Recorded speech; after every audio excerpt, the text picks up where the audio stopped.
Alrighty, well, we are just after noon, so I will go ahead and get us started. Um, Thank you so much for joining us for this part one of our awards quick take.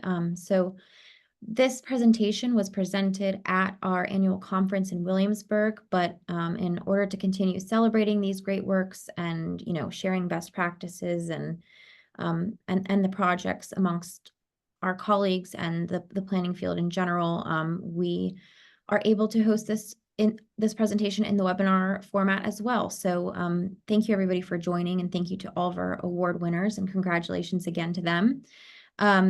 I will save the introduction of the plans to Meg Rupke of our awards team. But I just wanted to go ahead and run through a couple of housekeeping items. So in the chat box momentarily, I will be dropping some links to our website, which will be our chapter website and also our conference website, with some general announcements there. We really do encourage questions, but please submit your questions through the Q&A box as opposed to the chat box. That will just help us keep track of all inquiries.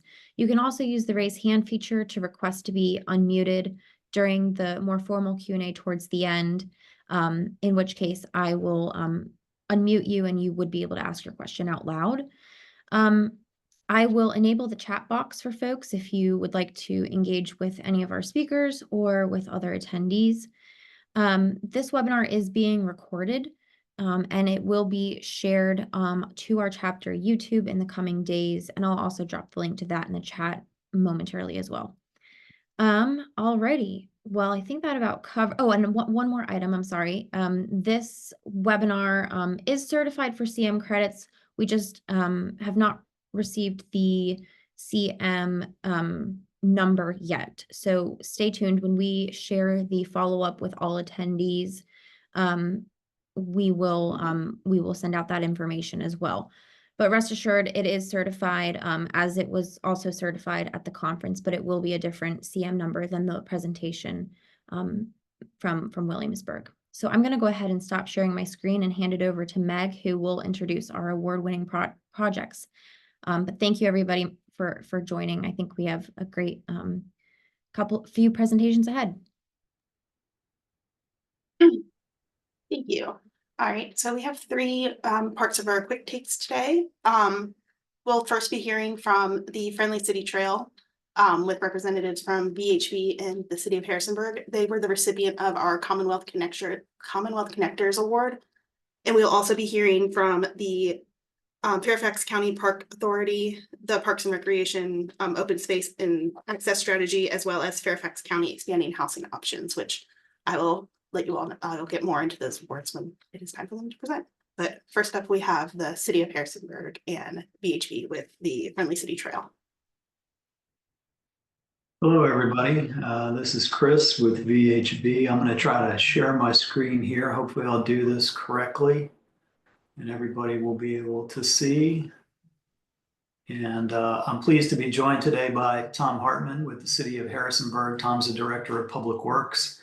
I'm Chris DeWitt with VHB, and we had a great time working with the city on this awesome project. So Tom, take it away.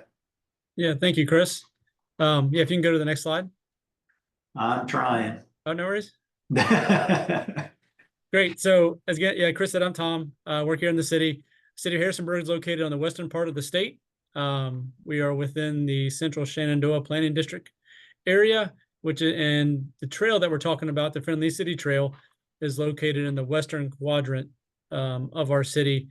And like Chris had mentioned, it was a challenging but very fun project, and it's continued to grow in its popularity since it's been completed. So a little bit about the existing conditions, or what the site was like, or also the reason for the need for the project. As you can see, the photos on the top and to the left are of an existing gravel trail that was located in one of our parks. And this trail just circumnavigated the park area, had some small homemade bridges over some water areas. It was meant just more for recreation. It really wasn't that transportation facility to connect the schools and the roadways that were surrounding this park area. In the center right, in the bottom right, are pictures of Garber's Church Road, where the trail terminates. And along Garber's Church Road, we have one of our high schools and one of our elementary schools, as well as some neighborhood connections that, as you can see, had no real bike or ped infrastructure, even though we had generators of bike ped activity in the area. And knowing that the park was just over the hill through a golf course and it connected other neighborhoods, it just showed us that we needed to find some way to bring this connection from more in the park center area of the city out to the western quadrant of the city. So this sketch here shows the trail, and on the western part of the city, it was broken into 3 separate segments, all constructed at the same time, all with their own unique challenges. If we start out to the left of the screen, as you can see there, that's the high school complex, and just northeast of the high school complex is the little white dot. That's one of our elementary schools, which is right next to the city golf course, which was the first challenge. We knew we needed to get along Garber's Church to connect the high school to the elementary school, but then get by the elementary school, and then we hit a driving range, which is always not a safe, fun place to try to push pedestrians and cyclists. However, with working through VHB, we came up with a pretty innovative screening fence that provides that vital protection from the golf balls, so that our residents can use the trail safely and not feel that they'll be at risk. Then we enter the golf course property, where we had to mitigate impacts of golf course, of the cart path and the shared use path, where we did that through some innovative landscaping, some grading, where it's when you walk through there and ride through the Friendly City Trail now, it feels like a very distinct, different amenity than the golf cart path, which is what we wanted to make sure that we didn't have that blending of use. Then we round out and go by the golf course, enter into one of the city parks that we interact with. This is Hillendale Park.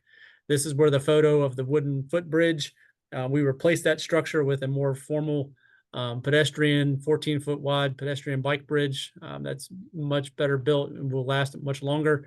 Then we have a small segment of on-road, but this is a park road, so it's very friendly, user-friendly, very comfortable to be on biking or walking. Speeds are 10 miles an hour, if that. So it's a safe amenity. Then we turn and exit Hillendale Park to go into the Wyndham Woods neighborhood. This is arguably my favorite section of the Friendly City Trail, because you're completely away from everything. You're going down through a valley. You'll see deer, other wildlife crossing the path through there. It's a great morning run to go down through that area of the Friendly City Trail. Then we pop back out onto another neighborhood street. Again, this is a cul-de-sac Wyndham Woods area, so another safe street to put cyclists and pedestrians on. We tried to go through the backyards. We weren't successful. It's a project for another day. We didn't want to not do this gigantic improvement for the city because of a few homes that were not seeing our vision, so we went on the road. Then we connect finally to the end of Wyndham, where we break. We go up to Thomas Harrison Middle School, so we're able to connect. So if you live in this area, you can walk to middle school and walk to elementary, middle, and high school your entire 13 years of school without having to get on the school bus, which is amazing. And then the last part, we turn and go through what we call the Kale property. They were generous folks, city residents, that dedicated this property to the city for pedestrian and cyclist use. And that connects to Westover Park, which is where the city has our aftercare, school care, so kids that can leave from any one of the 3 school facilities, bike or walk to Westover Park, be at the activity center, swim practice, basketball practice, whatever they would need to do, all right in that same area. We had some overhead lines we had to work through, but luckily we had great partners there with our local electric company to do that. Funding, all in all, this was over a $6 million project. We were successful enough to compete and receive VDOT revenue sharing funds, combine that with additional local funds, and also the Kale Trail portion that I mentioned was funded through a DCR Rec Trails grant just to make it a little more complicated for us, but it was great funding to help close up the last little gap we had in funding. Also, that project was awarded and programmed through our Parks and Rec department. So we had Parks and Rec, Public Utilities, VHB, all working together to bring this trail to life. As you would expect, we didn't go into this lightly. This is one of the first projects that with my time at the city, where we did a citizens information meeting prior to getting into formal design. And this was at the elementary school. One of the picture on the left was at the local elementary school, where we just had residents come in, tell us what they thought of our proposed routing, what they liked, what they didn't like, what they wanted to see in the final product, just to start to build momentum, because we knew it was going to be a big lift with some of the challenges to get through the neighborhoods, the utilities, buy-in from the golf course. And these were very well attended discussions, heard a lot of great information. I think some of the things we learned from this engagement opportunity actually led into the plan development and makes the trail great out there once we got it constructed. Awesome. And you can tell this is pre-pandemic because the consultants were still wearing ties at this point. So thanks, Tom. That was a great overview. And hopefully that gives folks a kind of a big picture of where the trail, how it was envisioned, what its purpose was. And I'm just going to spend a few minutes talking some of the details, sort of segment by segment. Again, Tom went through a lot of this, but the first segment runs along Garber's Church Road, connects up to the elementary school, and then sort of navigates its way around the driving range and the golf course and connecting up to Hillendale Park. Again, the key issues there were access along Garber's Church, how we navigate through this newly constructed elementary school, interaction with the golf course, and then replacement of that bridge structure that Tom showed in one of his early slides. This is what that section looks like completed. This is looking south on Garber's Church Road, standing at the elementary school. You can see that we crossed several residential driveways, and it seemed like each one of these homeowners owned an RV, that we had the cross slope of the trail at this driveway. This slopes down to Garber's Church Road. You can't really see it in the photo, but that was an interesting challenge and property owner coordination that we needed to do. And then we got up to the elementary school. And again, all of this was constructed by the time we brought the trail in. So we had to navigate around this BMP, around this sports field. You can see this is how we handled adjacency to the cart path at the golf course. So this is the golf course with the path, and then our friendly city trail running adjacent. This is the protective screening in the bottom right that Tom mentioned. This is the section of the trail that's adjacent to the driving range, and we needed to provide some protection to trail users. So we have this mesh fence that essentially arches over the trail. The backside is open. We didn't want to entirely enclose this section of the trail, but the driving range side and the top are enclosed to protect the trail users from the driving range. The second segment, as Tom mentioned, really follows a utility corridor. It required a lot of coordination with the utility providers. They were great partners, and actually the standards that we had to meet in terms of getting around the utility poles made for a nice meandering trail through this area. You can see it we bend around some of these major utility poles. There was this major drainage feature that we needed to accommodate, but just a really nice, as Tom said, you feel like you're out in the woods, out in the middle of nowhere, even though you're in the city. There were some intersecting trails. There were some existing mountain bike trails and other trails in the park that we needed to connect to. But that section became a very, very attractive part of the trail. And then the final section, again, as Tom said, we're on road for a little while. This is the end of that utility corridor, and we wanted to just continue all the way up to here. But it was really right in these neighbors' backyards, and they weren't quite on board with the vision. And so we used this small section of on-road and then came back off-road to connect up to the middle school and the Kale Trail that connects over to Westover Park. And this is what some of that looks like. This is the trail as it enters and exits that residential road. So again, this is that utility corridor coming out of Hillendale Park. The trail users join the road here for a short segment and then jump back on the trail to either go up to the middle school or to go to Westover Park. And again, just a quick summary, it was a really interesting project, great vision, connecting schools, connecting neighborhoods, helping the city meet their multimodal goals.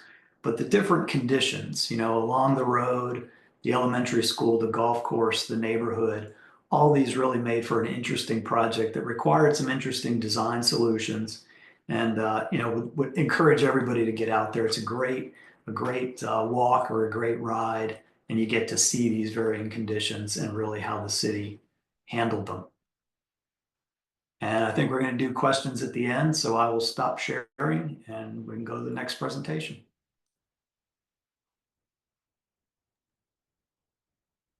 Awesome. Thank you all. Yes, just a reminder that we'll be doing questions at the end. There's the Q&A box at the bottom of your screen, Q&A section that you can send those questions and we will present those. So next we have a presentation from our winner of the Virginia Plan of the Year. It is the Fairfax County Park Authority's project for their parks, recreation, open space, and access strategy. Good afternoon. It's a pleasure to be with you all today. My name is Stephanie Cornejo, and I supervise our long-range planning section at the Fairfax County Park Authority. Today, I'm delighted to talk about our data-driven strategy called the Parks, Recreation, Open Space, and Access Strategy, PROSA for short. And this plan was adopted by our Park Authority Board in September of 2023.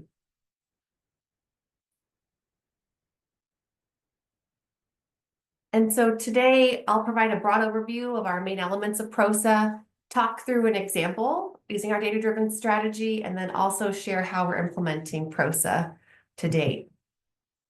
And just to get started to this, a little bit of background, the Park Authority, our mission is to provide a quality of life for all members of the community through an enduring park system. And wanted to share this component of our agency so that everyone knows a little bit where we're coming from. And primarily, we spearheaded PROSA because of our Parks and Recreation System Master Plan and through the goals and steps of our strategic plan. There's specifically a step to include a measure for park planning that takes into account capital projects, resource protection, equity, recreation, and community needs, and that is our main impetus for PROSA.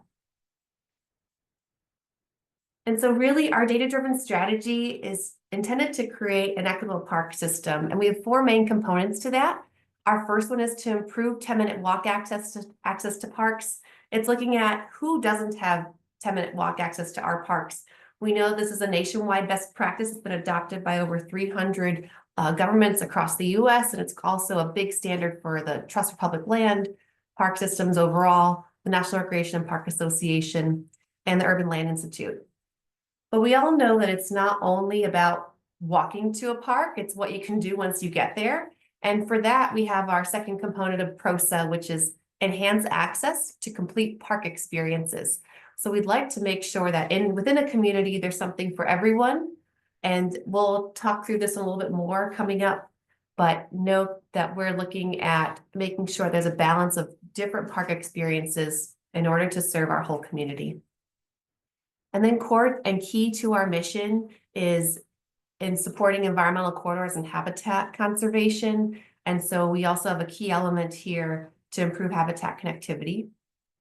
And then last but not least, we're looking at all of these gaps to 10-minute walk access to our parks, gaps in park experiences, gaps in environmental corridors through the park lens, and analyzing and prioritizing all these needs with our equity lens.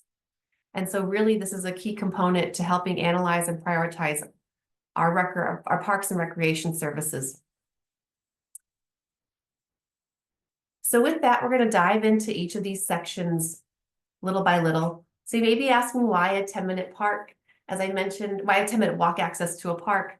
And as I mentioned before, nationwide, this is an adopted and key strategy to providing healthy lifestyles in the community. I'm sure it will be any surprise to all of us here, but research has shown that a 10-minute walk access to a park improves healthy outcomes, improves them, also not only physical outcomes, but also mental health outcomes, and reduce occurrences of depression, anxiety, and stress. And they also create more connected communities through social recreation.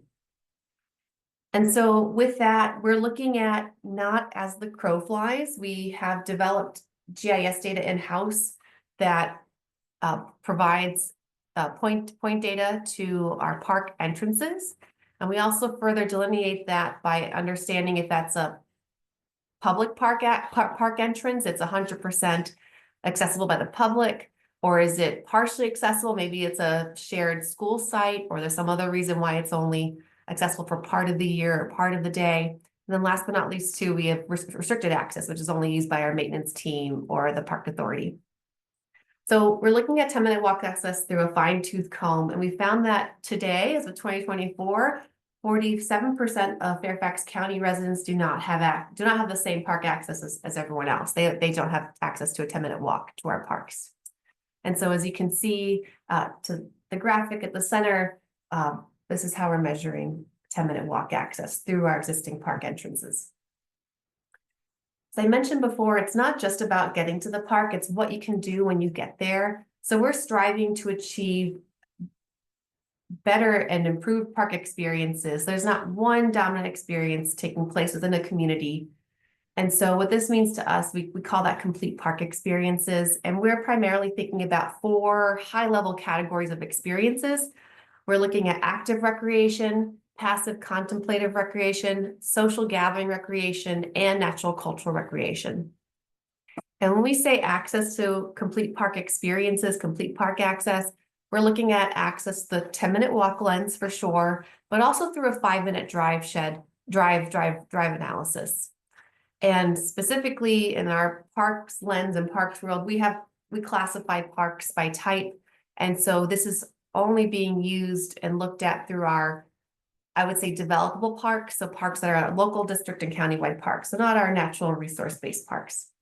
And I have here just a quick example of what each of these experiences are. And we know that one type of experience, like going to the playground or picnicking or playing basketball or biking, aren't just one of these categories. So we have a system where we're recognizing at least 2 of the recreation types when we look at complete park experiences.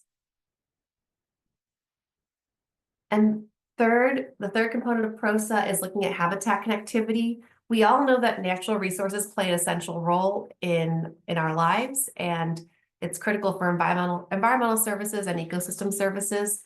And so here for habitat connectivity, we're looking at 2 main areas. We're looking at habitat quality at our park sites, and then we're also looking at tree canopy, the percentage of tree canopy at our parks. And as I mentioned, most importantly, we're looking at all these gaps through our equity lens.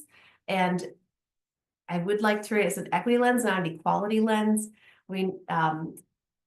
This lens is helping us allocate park recreation opportunities needed to reach an equal outcome across the county so that everyone can have access and enjoy parks.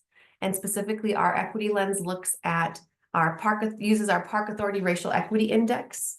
And we also look at density to understand where can we most and best serve our residents.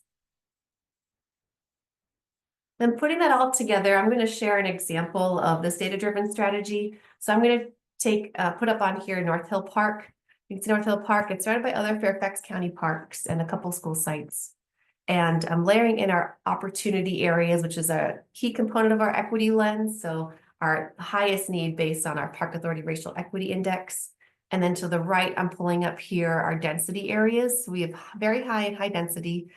This is all through GIS. And then now I'm layering in walk access on the left. So I'm going to just go back for a moment and share that again. So this is our existing 10-minute walk access to our parks. And you can see here North Hill Park to the left, there's a gap. And by opening this park, we would improve access to our residents, especially to our opportunity areas and our very high density areas. And in fact, we had opened the park earlier last year with a variety of amenities, from active recreation to passive contemplative recreation, and some picnic tables, so some social recreation opportunities. And we also included 4 new park entrances, and that actually had a really positive effect in our community. So it improved 10-minute walk access by nearly 4,000 residents who didn't previously have 10-minute walk access to a park. And so just as a quick refresh, this particular example improved 10-minute walk access. It also improved complete park access through offering a variety of park amenities. There's something for everyone. It didn't include habitat connectivity, but it's not saying we couldn't go back and improve the habitat quality in that park. There are a couple natural areas. And then, of course, most importantly, prioritizing our park and recreation needs with our equity lens. That is to say that it improved our opportunity areas, our high and very high Park Authority Racial Equity Index areas, and it improved park recreation services in a high density area. And so really quickly here, we're incorporating PROSA throughout our work. It's influencing our capital improvement program, the areas we're prioritizing for parkland acquisitions, trail system development. It's also helpful for us to look at our park condition assessments in the field and then prioritize which ones should be top of the list for that maintenance component. We're also have standardized in our presentations and a standard PROSA slide, so that when we present to the public and also to our Park Authority Board and others, we are continuing to show that we are utilizing PROSA and how it applies to that project. And then also we're including in our bond planning project and also in our other planning work. So I appreciate everyone's time, and I'll have here on the screen the QR code to the PROSA report if you'd like to have a look at it. And thank you so much. Thank you so much. So next we have our winner of our Jamestown Award for Locality of the Year, Fairfax County, specifically their expanding housing opportunities in Fairfax County. Thank you.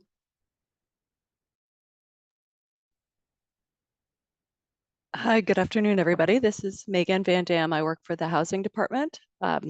I'm going to be presenting with our Deputy Director, Anna Shapiro, who will be able to answer questions, as well as Leah Niebauer, who I believe is on the call. Leah, we'll kick things off and give you kind of the state of things, and we'll talk about some of the efforts that we're doing to expand housing opportunities in the county.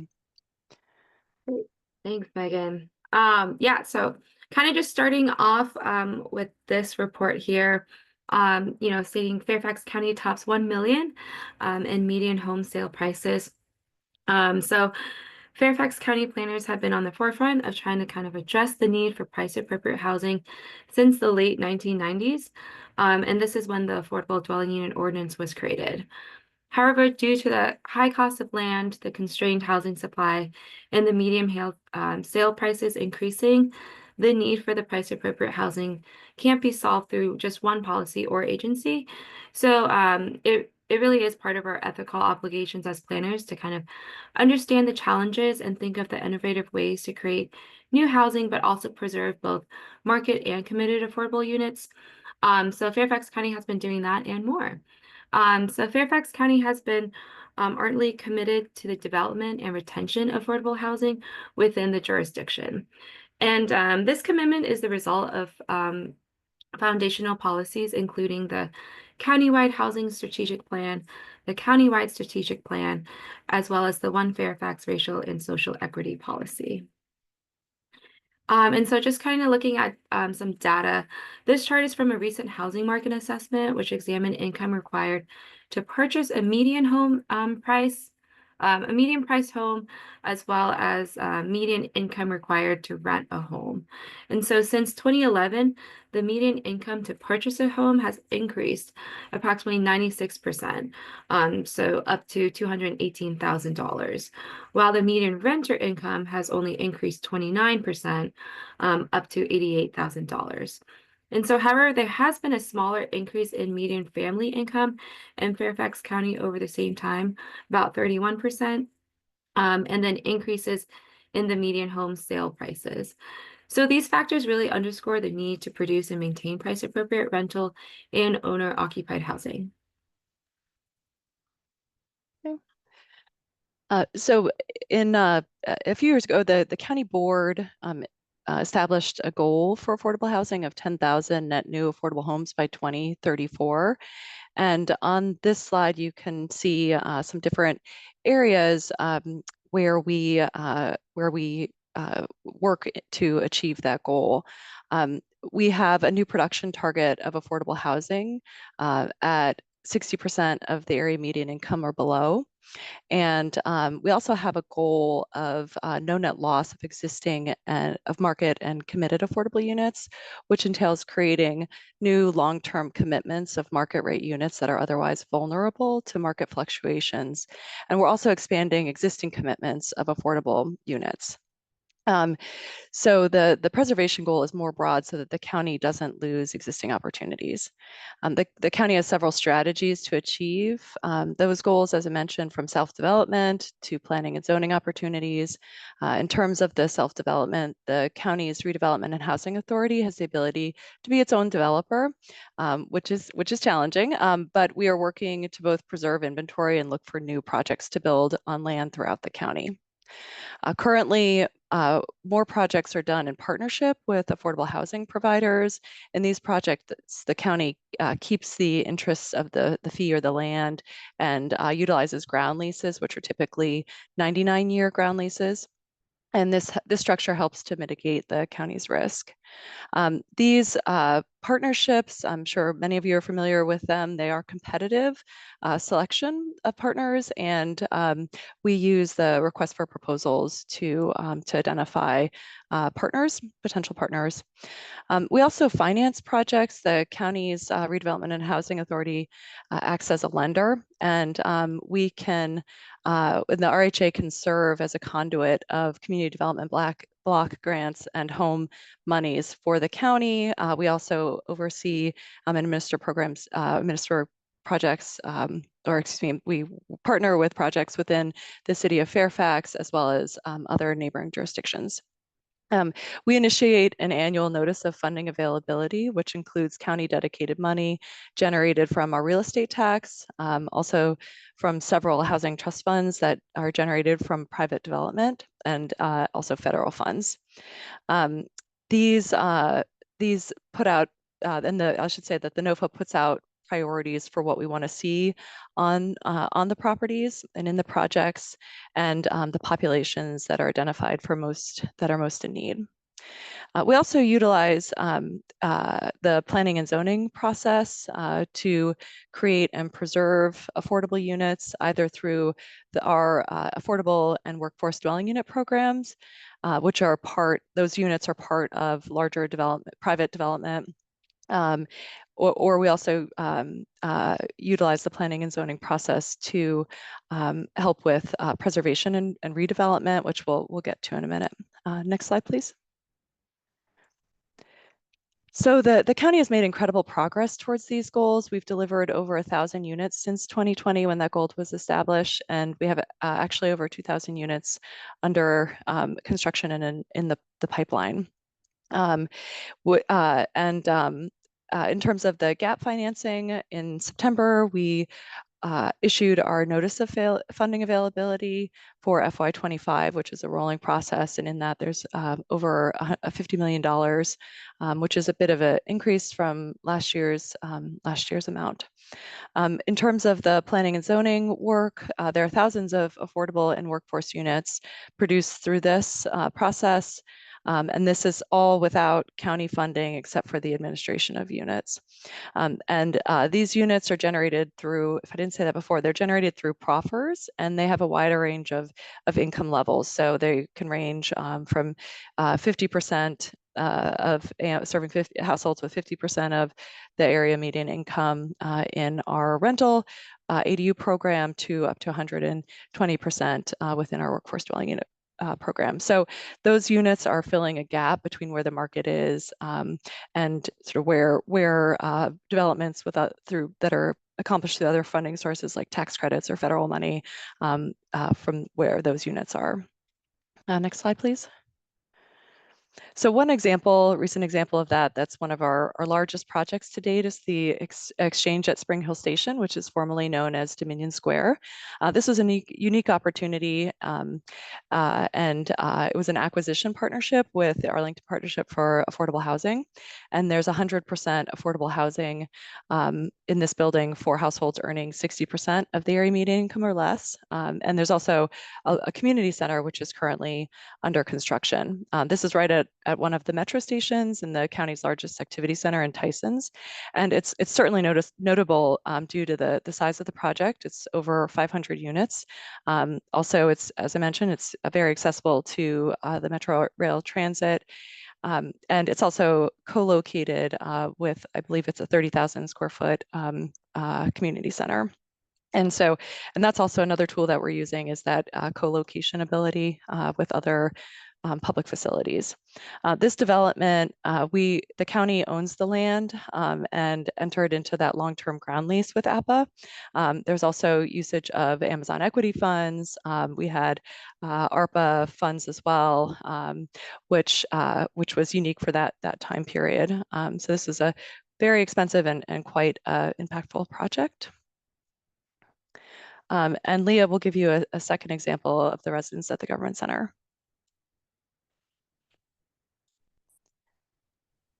Yep, so this is another example of residents at the Government Center.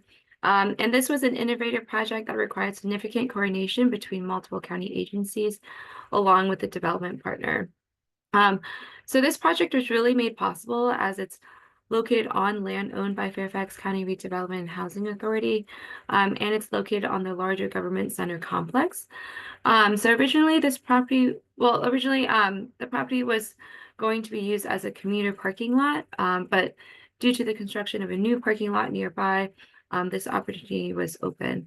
So Department of Housing and Community Development, HCD, they issued an RFP.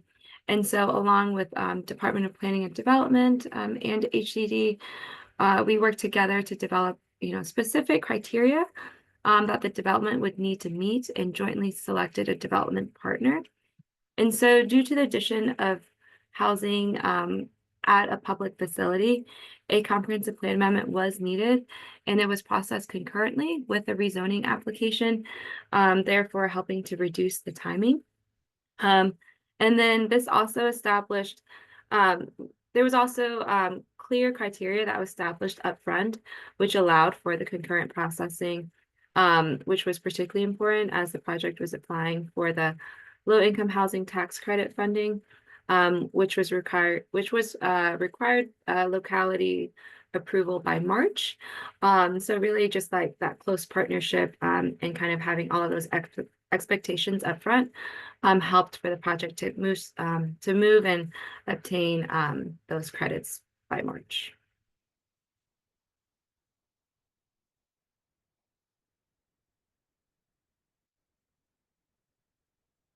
Oh, you're muted, Megan. Yep. And I'll just quickly sort of talk through a couple of the different lessons learned from these projects before we move on to preservation. In terms of the lesson learned, Leah mentioned that that setting clear expectations and requirements for that request for proposal and aligning planning objectives and policies with the RFP and the outcomes is critical to the success of the project. We've discussed removing the acquisition and land costs from the development by using county-owned land.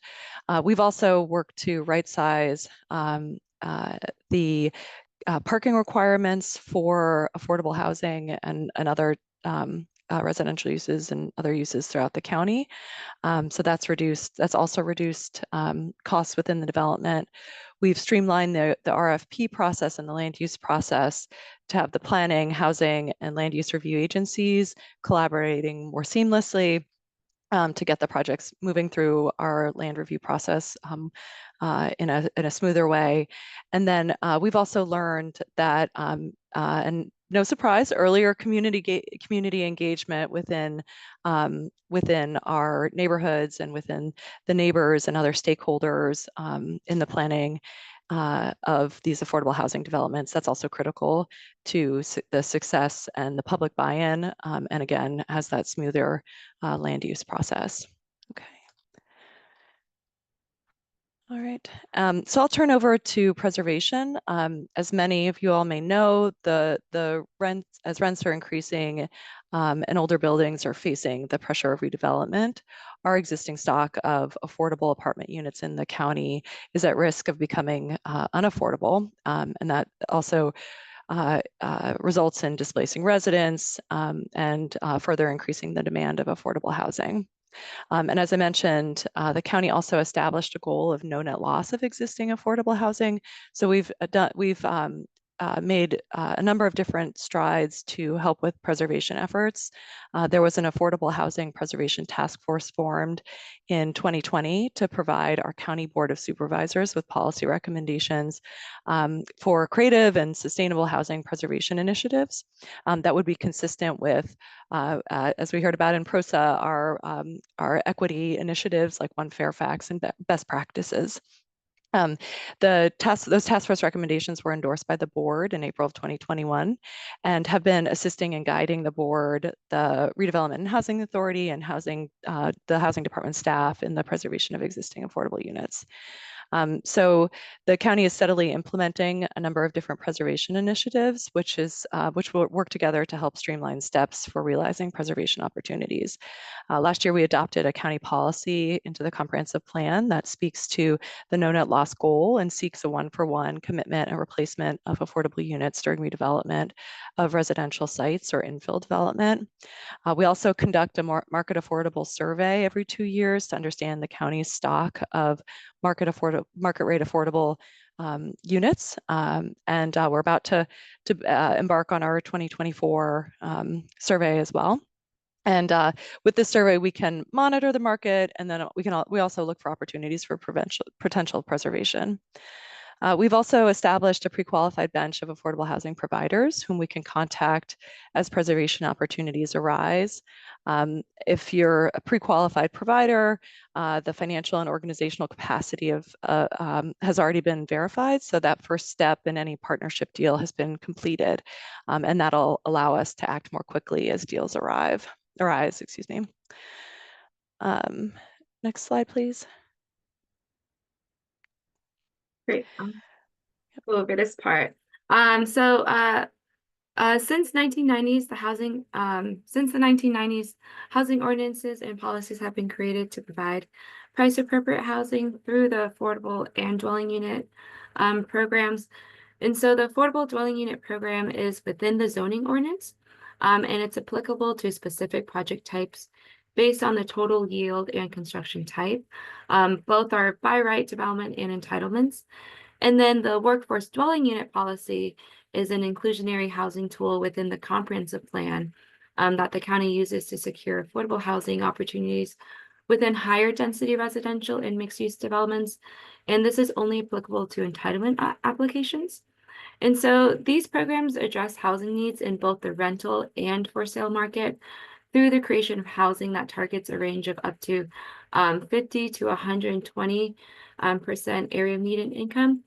And so for the entitlement applications that are not subject to the affordable dwelling unit ordinance and the workforce dwelling unit policy, the county recommends a contribution to the housing trust fund in order to create those affordable housing opportunities. But the contributions are also expected for non-residential uses within certain areas and continuing care facilities.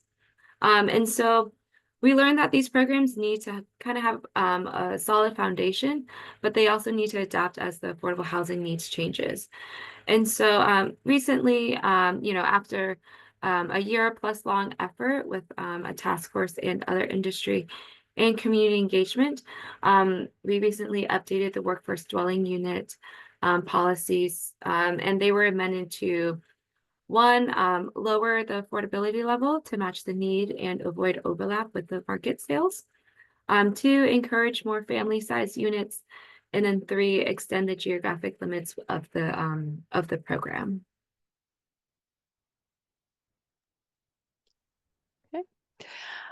So there's lots more to come. We definitely have an uphill climb. We have with our high priority of addressing the need for price appropriate housing. We're continuing to look for innovative and strategic approaches that fit the county's housing needs. So in the coming year, as I mentioned, we issued our FY25 notice of funding availability in early September, and that'll help us identify new construction and preservation partnerships in addition to what comes through as we're monitoring as well. The county has also recognized the 8 remaining manufactured housing mobile home parks in the county as an important yet incredibly vulnerable source of affordable housing. And there are a number of efforts that we're gearing up to preserve the affordability of the parks and understand their affordability as well, and assist the residents, such as a home improvement grant program, some policy changes, and additional community engagement and mobilization. As well, we're as well as Leah mentioned, that we're in the process of revisions to the WDU policies and administrative guidelines, and we'll shortly begin revisions to our affordable dwelling unit program administrative areas as well. And then we're beginning to look more at the opportunities with faith in housing. We have at least one project now where we're working with the church in a development project, a joint development project, and we're looking for further opportunities to expand our collaboration with faith communities to advance affordable housing development and preservation as well. So we have a number of things underway, as well as another number of initiatives to come, which we're really excited about. So thank you very much for the opportunity to present this afternoon.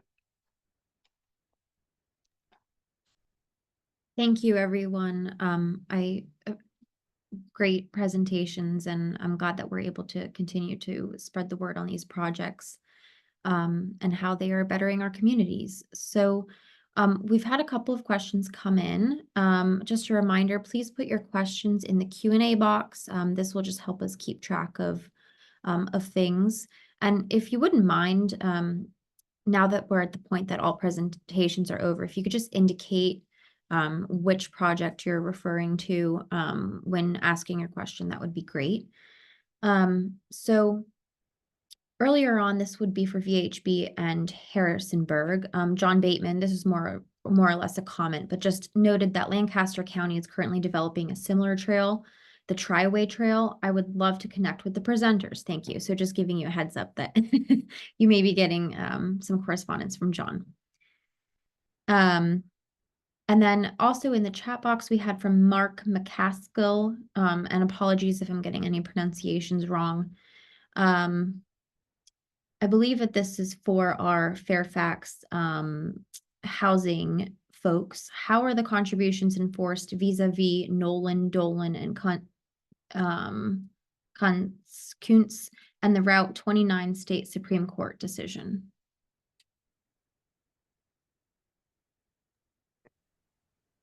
I think, and I see Kelly has turned on her computer or her screen. I'd like to perhaps turn it over to Kelly Atkinson, who's our planning department division director. Yeah, and hopefully I'm answering this question correctly. Correct me if, or just ask a clarifying question if not. But typically, we have a WDU policy through our comprehensive plan, and so through our entitlement applications, we use those policies to encourage developers to provide WDUs, and that often comes in the form of proffer commitments. And so those proffers are ultimately, we look for the enforcement of those through the site plan process or the subdivision plan process. So proffers are the way that we get those commitments, and hopefully that answers your question.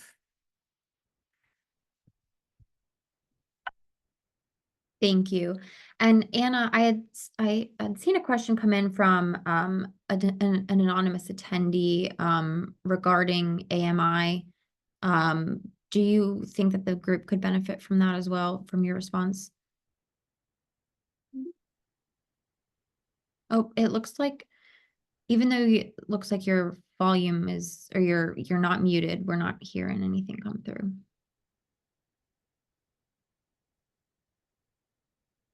I can go ahead and, as you try to sort that out, I can read your response to the attendee. So, an individual had asked, exchange at Spring Hill Station question, is the AMI 154,000 or a different number? And Anna responded by saying the current AMI for our region is 154,700. That's for a family of 4, which is adjusted for unit sizes, and then the AMI restricted level, 30% to 70% AMI in the case of the exchange.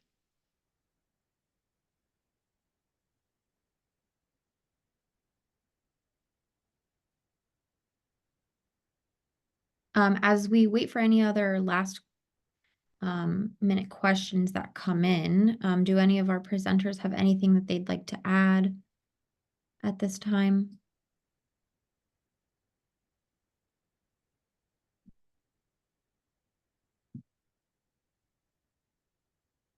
Alrighty. Well, if we don't have any other questions, I will just remind everybody that a follow-up email will go out to all attendees, which will include the presentation slide decks, the contacts of all of our speakers here today, and the link to the recording, which is on our chapter's YouTube page, or should be in the next couple of days. Thank you so much to all of our award-winning projects and speakers here today, for sharing your afternoon with us, and for sharing your good work. And thank you for all of our attendees for being here. And thank you to Meg also from our awards team for facilitating this webinar.